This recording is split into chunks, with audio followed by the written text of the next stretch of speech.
முன்னொரு காலத்துல ராஜான்னு ஒருத்தவர் இருந்தான். உடம்பு முடியலன்னு வந்தவங்கள வைத்தியம் பார்க்கறத சொல்லி மண்டை ஓட்ட உடைச்சே கொண்டிருக்கிறாங்க. அந்த காலத்துல என்னங்கிறத பார்ப்போம் வாங்க. சவுத் அமெரிக்கால தோராயமா 12,000 வருஷத்துக்கு முன்னாடி வைத்தியம்லாம் எப்படி இருந்திருக்கு அப்படின்னா, யாராவது நோயின்னு வந்தா அவங்க கை காலை கட்டி அவங்க உடம்புக்குள்ள ஆவி போயிருக்கு, அதை போக வைக்கிறதுக்கு அவங்க மண்டை ஓட்ட உடைக்கணும் அப்படின்னு சொல்லி உடைச்சே கொண்டிருக்கிறாங்க பல பேரை. ஹிட்லரோட நாஜி படையில இருந்தவங்க கூட இந்த அளவுக்கு சித்திரவதை அனுபவிச்சது இல்லையா, அந்த அளவுக்கு சித்திரவதை அனுபவிச்சிருக்கிறாங்க அப்பாவி நோயாளிகள். பலாயிரம் வருஷமா அப்ப இருந்த குருமார்களால மெடிக்கல் இண்டஸ்ட்ரி வளராம அப்படியே தேக்கப்பட்டுட்டே இருந்தது.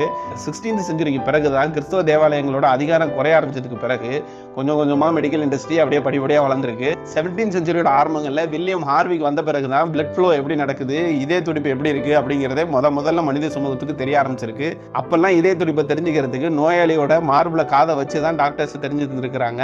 ஆனா இப்படி பெண்கள்கிட்ட செய்ய முடியல அப்படின்னு சொல்லி சங்கோஜப்பட்டுக்கிட்டு தனக்காக ஸ்டெத்தஸ்கோப் கண்டுபிடிக்கிறாரு பிரெஞ்சு டாக்டரான ரேனேங்கிறவரு.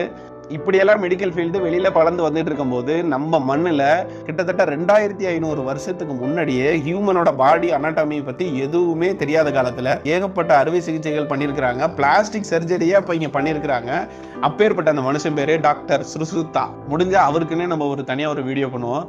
யோசிச்சு பாருங்களேன், அந்த காலத்துல நம்ம பார்த்த மாதிரி அந்த மண்டை ஓட்ட உடைக்கிற வைத்தியம் நடந்துகிட்டு இருக்கும் போது அந்த பூசாரிகளுக்கு உடம்பு முடியாம இருந்தப்ப எப்படி வைத்தியம் நடந்திருக்கும்?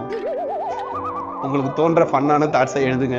வேற ஒரு இன்ட்ரெஸ்டிங்கான வீடியோல மீட் பண்ணலாம். Bye bye.